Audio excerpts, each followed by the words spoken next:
মুক্তিযুদ্ধেরই দল, মুক্তিযুদ্ধের ঘোষকের দল। এই জনযুদ্ধের বিরুদ্ধে দাঁড়িয়ে গণহত্যার সঙ্গে জড়িত ছিল, ৩০ লক্ষ মানুষের মৃত্যুর সাথে জড়িত ছিল, তারা আজকে রাজনীতিতে প্রধান বিরোধী দলের ভূমিকায় আসবে, এই কথা আমরা ভাবতে পেরেছিলাম? আপনি দেখুন যে এই যে প্রাসঙ্গিকীকরণ, রাজনৈতিক দলকে আরেকটি রাজনৈতিক দলই তো প্রাসঙ্গিক করে। আওয়ামী লীগকে নিয়ে এত যে আপত্তি, জামাতকে নিয়ে কেন বিএনপির আপত্তি নেই? কারণ কি? কারণ জামাত অপেক্ষাকৃত দুর্বল শক্তি আওয়ামী লীগের তুলনায়, এই তো, এছাড়া আর কি? কারণ গণহত্যার তুলনায় চালনি আর সুই যদি হয়, চালনি বলে সুই তোর পেছনে ফুটো।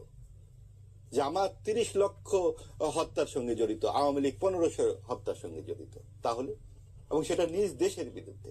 কাজে এই যুক্তিগুলো কিন্তু এরকম ভাবে এক পাল্লায় আর থাকে না। আমরা তখন দেখতে পাই কি সরকারের ভূমিকাটা কি ছিল। সরকারকে আপনি দেখুন যে গত 18 মাসে এই ডানপন্থার যে সাম্প্রদায়িক শক্তি, তাকে পুষ্ট করবার জন্য রীতিমতো এক ধরনের আশকারা কি দেয়নি সরকার? প্রশ্রয় কি দেয়নি?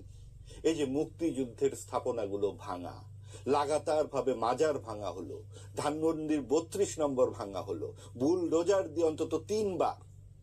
এই ধানমন্ডির ৩২ নম্বরকে কোনো একটি একক ব্যক্তির বাড়ি? এটা কি বাংলাদেশের ইতিহাসের মুক্তিযুদ্ধের সঙ্গে জড়িত নয়? এবং সেখানে কি এই ৭৫-এর যে 15ই আগস্টের মর্মান্তিক দুর্ঘটনা বলি বা হত্যাকাণ্ড বলি, যে 8 বছরের শিশুটি সহ 22 জনের মৃত্যু, এবং সেটা দেয়ালে ছিল যে গুলিগুলো, ওইগুলোও ভেঙে ফেলতে হবে? কারা ভাঙতে চায়?